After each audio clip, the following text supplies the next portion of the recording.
right. Welcome, boys and girls from First Baptist Church. I'm Pastor Dave Tevenkamp, and this is my daughter, Anna Tevenkamp. So with the circumstances the way they are, she had to come back from college, and she gets to do her classes online the rest of the semester. Yep. And so she's going to be helping me today with our Sunday school lesson. And today's theme has something to do with shoes. So I got some shoes here. I got some dress shoes here. Yep, I got some dress shoes. Anna, what are these right here?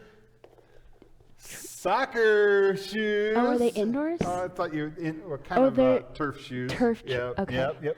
How about these right here? Track cleats. Look at these right here. These are Luke's track shoes that he's not using this year. He's going to be playing tennis. Okay, all right. And hey, these, you know what these are, right, Anna? Flip-flops. Right here. Flip-flops. These are my slippers that I wear at home there. And, oh, yes, right here. Look at these fancy kicks here. eBay, $25. Okay, right here. These are running shoes that you can wear there. So we'll put those out with our mix there. Let's see here. We're going to do this there. Those are nice and fancy. So how about these right here? Any guess? Basketball. Basketball shoes. These are my basketball shoes. Yep. And how about these guys right here? Snowboarding? Yeah.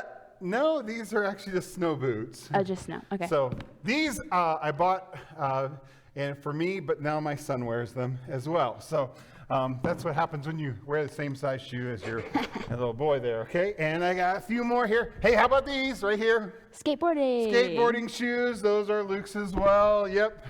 And one last one right here. Take a look at these. Football. Right here. Football cleats right here. Now, Ann, I got a question for you. What is the common thread between all these shoes? What is something that you can do in all of these shoes?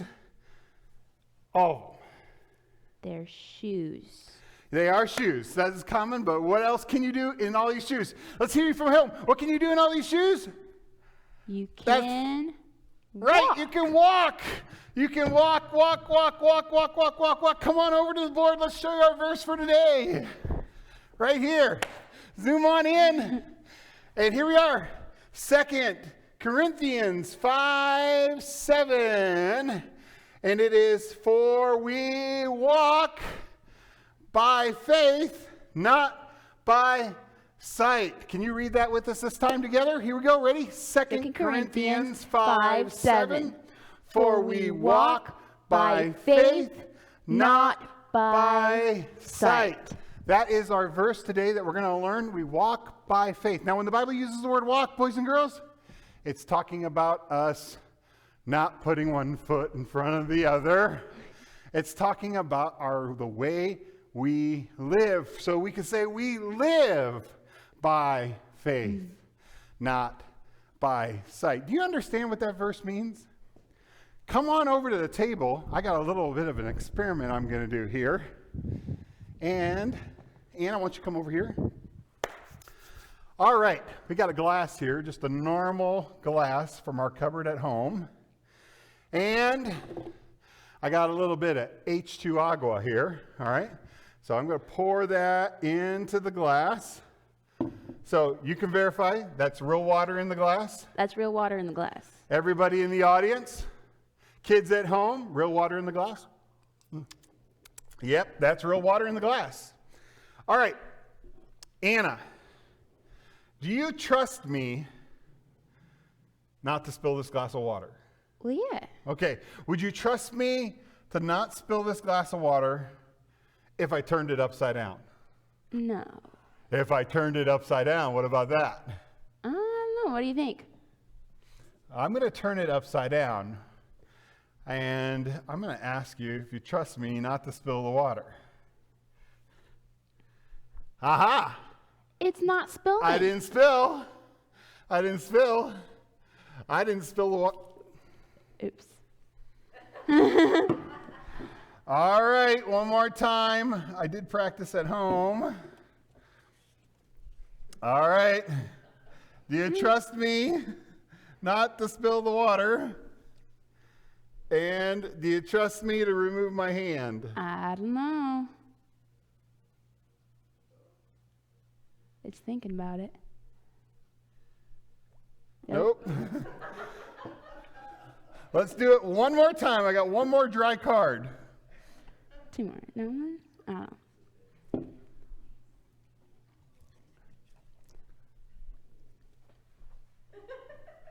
Here we go. All right.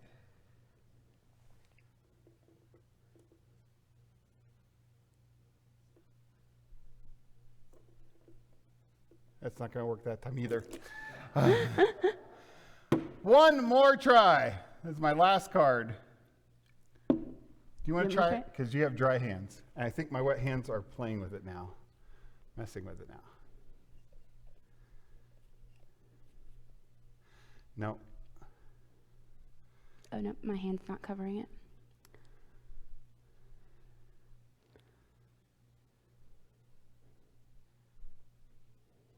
Hey, look at there. Now, it failed a couple times. And I actually can honestly tell you I don't know why it failed. I don't know why it worked. But boys and girls, here's the point. Sometimes we don't always understand. And sometimes we have to trust God, even in times we don't understand. Now, you don't understand how this is working, how the water is in there, and the card is staying there, and the air pressure is putting pressure on the water, and the card is being suctioned to the cup. You may not understand how that works, but we can still trust that it's working. I took my hand away. It didn't work for me. Worked for Anna. She has smaller hands, more petite hands. So let's take our reference to walking and our reference to trusting God even when we don't understand, and let's go to the Bible and look at 2 Kings chapter 6. 2 Kings chapter 6. All right, Anna, come on over. 2 Kings chapter 6, and you remember if you're in the primary class that we are studying God's prophets. We looked at Elijah. In fact, on the sheet that you got emailed, your mom and dad will get one of these through the email. You have a worksheet there that reviews last week's lesson. And in each one of the circles, you need to choose which picture represents what goes in the blank. Give you a test here, Anna, see how you do. God took Elisha to heaven in a race car or a chariot of fire? A chariot of fire. Not a race car of fire? Oh, okay. All right. Okay. So that's what you got to do. You got to pick which picture goes with the blank there on that. And your parents got that one in the email, and so they can print it off, and you can do that one. And then there's one that will go with the lesson here today as well. 2 Kings chapter 6, you found that in your Bible here today. Let's introduce you to some friends in that chapter. At the beginning of 2 Kings chapter 6, the king of Israel was a man named Jehoram. And he was not any better than his dad Ahab. In fact, he was pretty wicked. And he still had the children of Israel bow down to the Baals, and still had the children of Israel worship the golden calves. And even though he did put away the Baals, but he still had the children of Israel bow down to the golden calves. And he thought he was doing pretty good as a king. Elisha was the prophet, but way in a distant far land, there was the king of Syria and his servant. I am the king of Syria. And the king of Syria, yes, I am the king of Syria, he had a plan. I have a wonderful plan. What is your plan? Oh, it's a glorious plan. We are going to attack Israel. And the king of Syria, he planned his attack, and they went on the attack, against Israel, but what? But when they got there, Israel was already prepared for that battle, and so your plan didn't work. What? Yep, your plan didn't work. I'll come up with another plan. Yes, I have a glorious plan, a wonderful plan. It's a better plan than the first plan. We're going to have a plan to get Israel. But guess what happens with your next plan? What? Israel's already ready for that plan too. Somebody told Israel how to get ready for your plan. No. Is there a spy among us? No, Your Majesty. No spy? No spy. But how in the world does Israel know all my plans? The Lord is telling Elisha all your plans. He knows what you're saying in your own bedroom. In my bedroom? With my jammies and my teddy bear and... In your jammies and your teddy bear. I know what I'll do. I'll come up with another plan, a wonderful plan, a glorious plan. I will get Elisha. Oh, that's a good one. That's a good one. We'll get Elisha and inquire and find out where he is. He's in Dothan. In Dothan. We will go to Dothan with our army and we will get Elisha. How do you think that's going to work out for me? Well, you better think about that one a little bit because it's going to work great. It's a great plan. Great plan. So you know what, boys and girls? That's what the king of Syria did. He gathered up his entire army and he went out to Israel to try to attack Israel. He gathered them all up. I don't know if you can see that in your picture. It's in your sheet that you're going to have for yourself. And he took his army out to go to Dothan to go up against Elisha. Now, when the army arrived in Dothan, it's a whole big army. And out in the field to go up against Elisha is, guess who?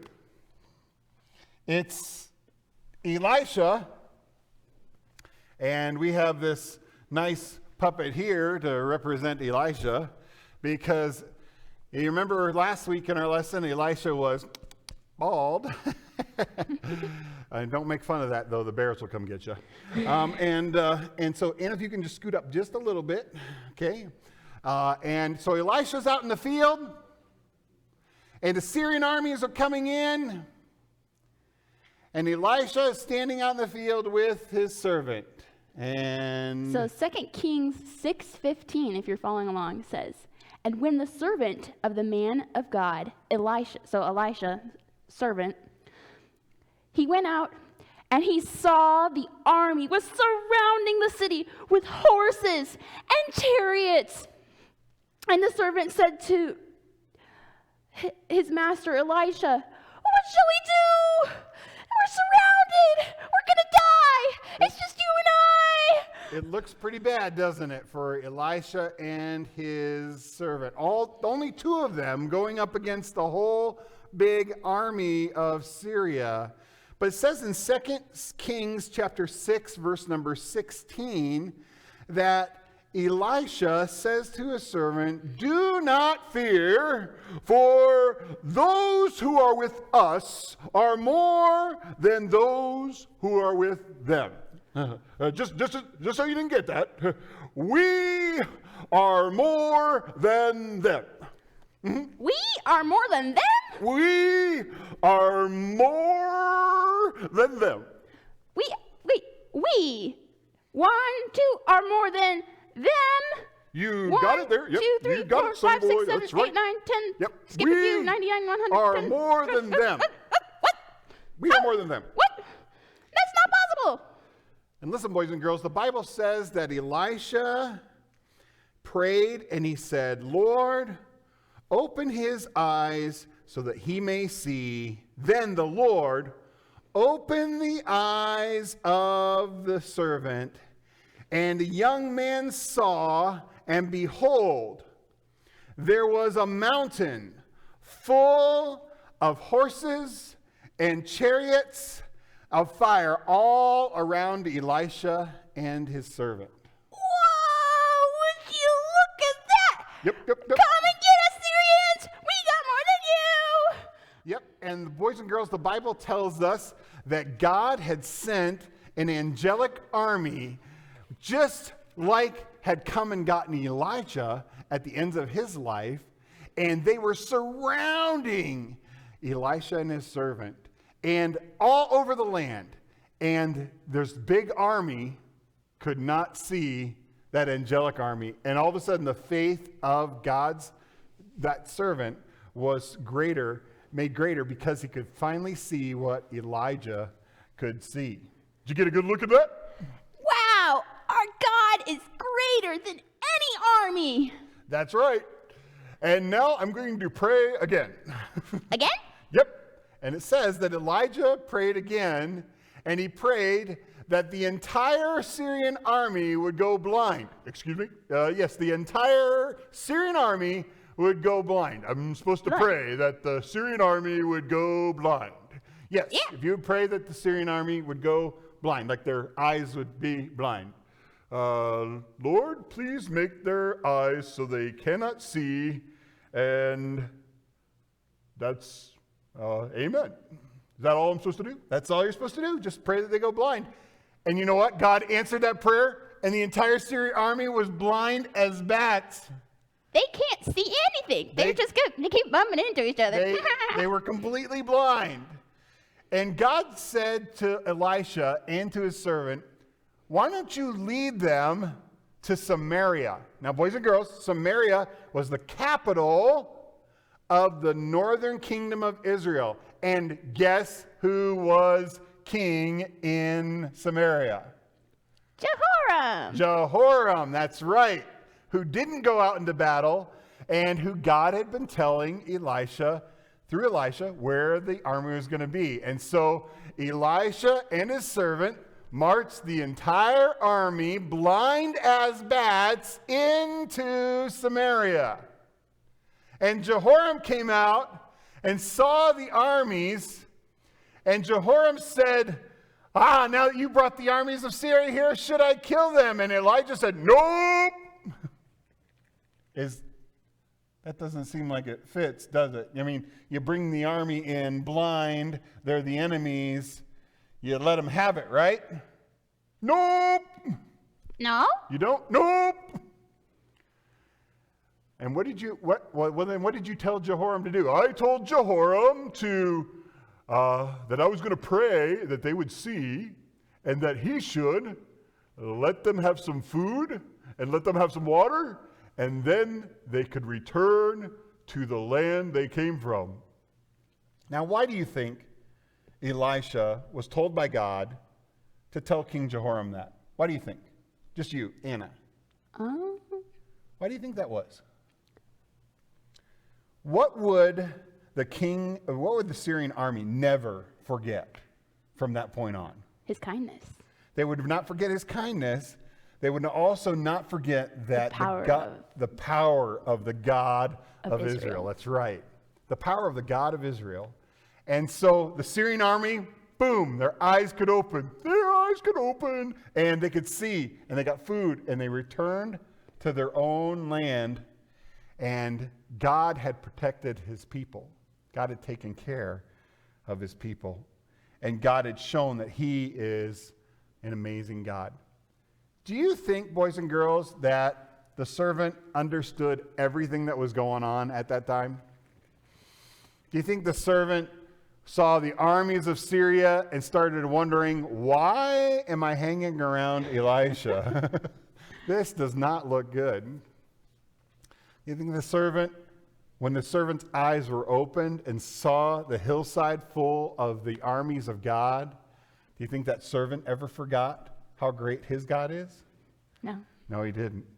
Boys and girls, I'm going to take you back over to the board here. I want to remind you of our verse today, because our verse reminds us of that exact same truth. Anna, why don't you come on over to this other side here. 2 Corinthians 5:7. For we walk by faith, not by sight. Now, boys and girls, on your sheet that you have through the email that I sent out to your folks a little bit earlier this week, there is a worksheet that you can do.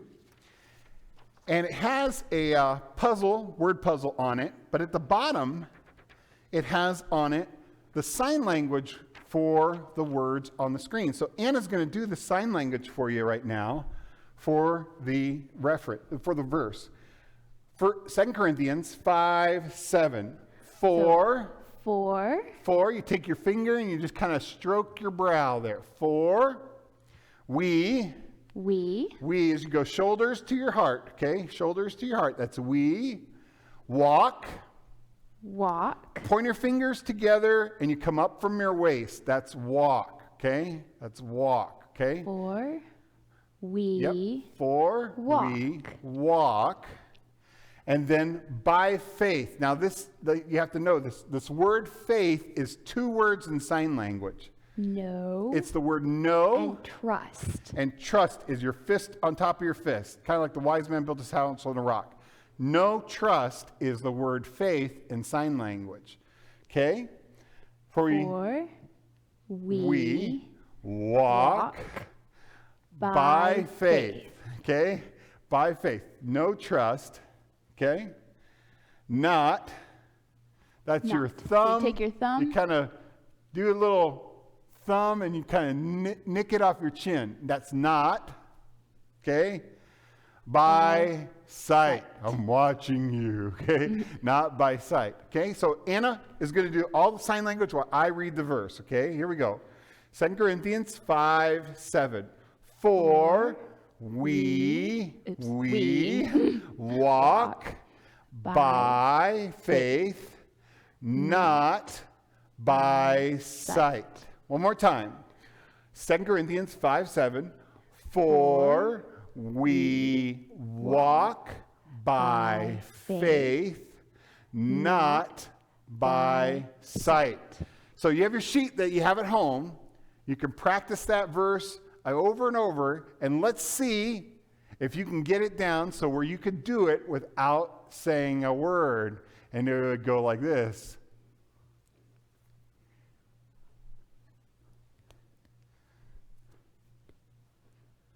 Do you realize I just said the whole verse? For we walk by faith, not by sight. Boys and girls, it's been good to be able to teach you God's Word today. I hope that you have a great week. I know it's a little bit different being at home the whole time and not being able to go to school for some of you. Some of you get to have school this week because school is home. And that's a good thing too. And so we'll look forward to next week doing our lesson. One more thing before you go, to help you remember the verse, your parents got a sheet, coloring sheet. It says, we walk by faith, has a picture of a tennis shoe on it there. Deb told me that you can actually download this into Microsoft Paint on a computer, if you have Microsoft Paint, and you can actually color it on your computer. Every section that's sectioned out, it will give you, so you can put a color on it. And if you can't print it out, maybe you can download it into Microsoft Paint, and you can paint it on your computer. You have a great week, and we'll look forward to seeing you next week. Okay? God bless. Take care.